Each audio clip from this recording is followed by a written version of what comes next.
O Livro dos Espíritos, Allan Kardec, editora ID, página 412, conclusão, parte 9, final.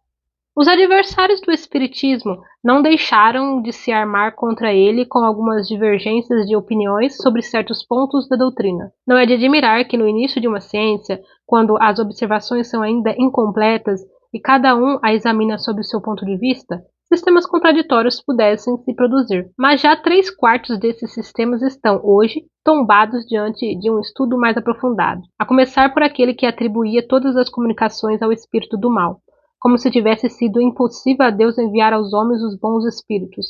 Doutrina absurda, porque é desmentida pelos fatos, ímpia, porque é a negação do poder da bondade do Criador. Os espíritos sempre nos disseram para não nos inquietarmos com essas divergências e que a unidade se faria. Ora, a unidade está já feita sobre a maioria dos pontos e as divergências tendem, a cada dia, a se apagar. A essa questão, até que a unidade se faça sobre o que o homem imparcial e desinteressado pode se basear para ajuizar? Eis a sua resposta. A luz mais pura não é obscurecida por nenhuma nuvem. O diamante sem mancha é o que tem maior valor. Portanto, julgai os espíritos pela pureza dos seus ensinamentos. Não vos esqueçais de que entre os espíritos há os que não puderam ainda despojar-se das ideias da vida terrestre. Sabei distingui-los pela sua linguagem. Julgai-os pelo conjunto do que vos dizem. Vede se há encadeamento lógico em suas ideias, se nada neles revela ignorância, orgulho ou malevolência numa palavra. Se suas palavras estão sempre marcadas com o selo da sabedoria, que revela a verdadeira superioridade. Se o vosso mundo fosse inacessível ao erro, seria perfeito. Se ele está longe disso, estáis ainda aprendendo a distinguir o erro da verdade e necessitais das lições da experiência para o exercício do vosso julgamento e vos fazer avançar. A unidade se fará do lado em que o bem jamais se misturou ao mal. É desse lado que os homens se reunirão pela força das coisas, porque eles julgarão que lá se encontra a verdade.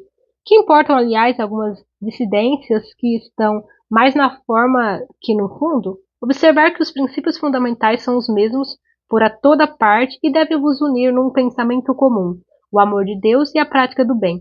Quaisquer que sejam, portanto, o modo de progressão que se admita ou as condições normais da existência futura, o objetivo final é o mesmo, fazer o bem.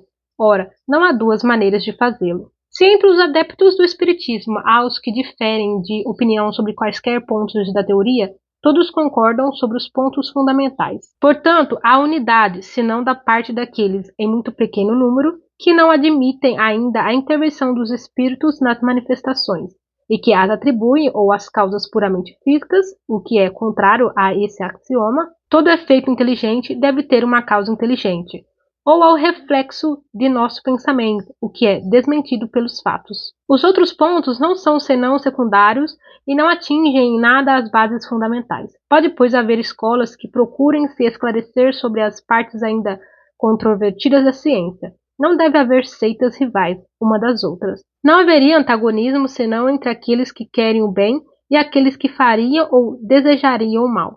Ora, não há um espírito sincero e compenetrado das grandes máximas morais ensinadas pelos espíritos que pudesse querer o mal, sem desejar o mal do próximo, sem distinção de opinião. Se um deles está no erro, a luz, cedo ou tarde, se fará para ele, se a procura de boa-fé, sem prevenção. À espera disso, todos têm um laço comum que os deve unir no mesmo pensamento. Todos têm um mesmo objetivo. Pouco importa, pois o caminho, contanto que esse caminho a ele conduza. Nenhuma deve se impor pelo constrangimento material ou moral, e só esta estaria no erro se lançasse anatema sobre a outra, porque agiria, evidentemente, sob a influência dos maus espíritos.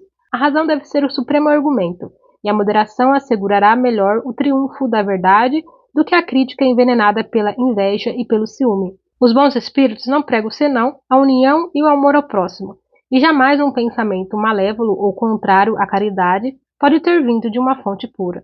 Ouçamos sobre este assunto e, para terminar, os conselhos do espírito de Santo Agostinho. Por muito tempo, os homens têm se dilacerado mutuamente e anatematizado em nome de um Deus de paz e de misericórdia, ofendendo-o com tal sacrilégio.